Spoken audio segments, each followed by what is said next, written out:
और आप ऐसे क्यों मतलब लोगों को पागल बनाया जा रहा है कि नए कानून लेके आ गए, हमने ब्रिटिशर्स के कानून को खत्म कर दिया है। मैंने अभी एक मैं वीडियो देख रहा था अमित शाह जी की, जो पार्लियामेंट में उन्होंने स्पीच दी उसके रिगार्डिंग, तो उसमें बड़ा क्लियरली उन्होंने लिखा बोला अपनी स्पीच में, मैं बताना चाहूंगा। वो कहते हैं, I assure the house that these 3 laws will have an Indian spirit and ethos and will bring a big change in our criminal justice system.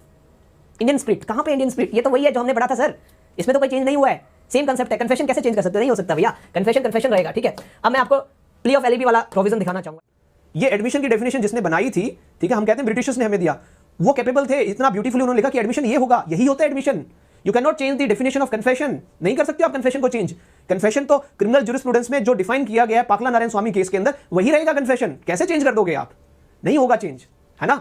तो जो कंसेप्ट है वो चेंज नहीं हुए हैं, फंडामेंटल्स चेंज नहीं हुए, सिर्फ सेक्शंस की रीसफलिंग की गई है और लोकसभा में ये कह दिया गया कि हम अंग्रेजों के कानून को रिपील करके नए कानून लेके आए। ये नया कानून नहीं है, ये पुराना कानून है, ये आपने नहीं बनाया है, ये पहले लोगों ने बना रखा था, आपने जस्ट कॉपी पेस्ट किया है इसको। This is just copy paste, copy वहां से किया, पेस्ट यहां पे कर दिया, है ना। कॉन्ट्रैक्ट एक्ट में कॉन्ट्रैक्ट कैसे बनता है? जो रिलेशंस ऑलरेडी डिसाइड किए गए हैं, किसी व्यक्ति ने दिमाग लगा के रिलेशन डिसाइड कर दिया कि बिटवीन 2 पार्टीज, एक प्रॉमिसर होगा, एक प्रॉमिसरी होगा, ठीक है, उनके बीच में कॉन्ट्रैक्ट बनेगा।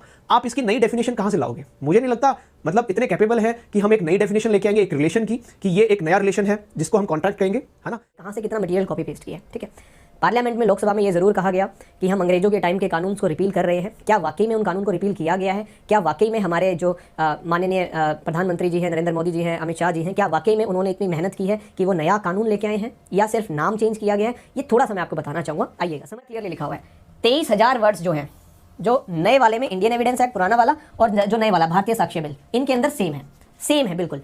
अब आप मान के चले 75% जो है पुराने वाला एविडेंस एक्ट उठा के नए वाले में डाल दिया गया है, मतलब 75%। आप मान के चलो कि ऑलमोस्ट जो पुराने प्रोविजंस थे सारे के सारे सेम यहीं पे ही हैं, जस्ट कट कॉपी पेस्ट किया गया है। Yes, there are some provisions जो ऐड ऑन किए गए हैं, जो कि आप इलेक्ट्रॉनिक रिकॉर्ड से रिलेटेड प्रोविजंस हैं, है ना। इलेक्ट्रॉनिक रिकॉर्ड हो गया, इलेक्ट्रॉनिक एविडेंस हो गया, उनसे रिलेटेड कुछ प्रोविजंस जो है इनकॉर्पोरेट किए गए हैं। सो इंडियन एविडेंस एक्ट में कोई ज़्यादा मेजर चेंज नहीं किया गया है, मैक्सिमम जो प्रोविजन है सिमिलर रखेंगे। अगर मैं थोड़ा सा ग्लिम्स देना चाहूँ तो यहाँ पे मैंने जब चेक किया तो इन्होंने यहाँ पे मेंशन किया कि 75% of the Bharatiya Sakshya bill is similar to Indian evidence act, meaning thereby cut copy paste किया है। तो ये बात तो बिल्कुल झूठ साबित होती है कि अंग्रेजों का कानून आपने रिपील कर दिया। नहीं, अंग्रेजों का कानून आप रिपील नहीं कर सकते हो नहीं पाएगा, ठीक है, हो नहीं पाएगा, क्योंकि वो बहुत ब्यूटीफुली ड्राफ्ट किया गया है।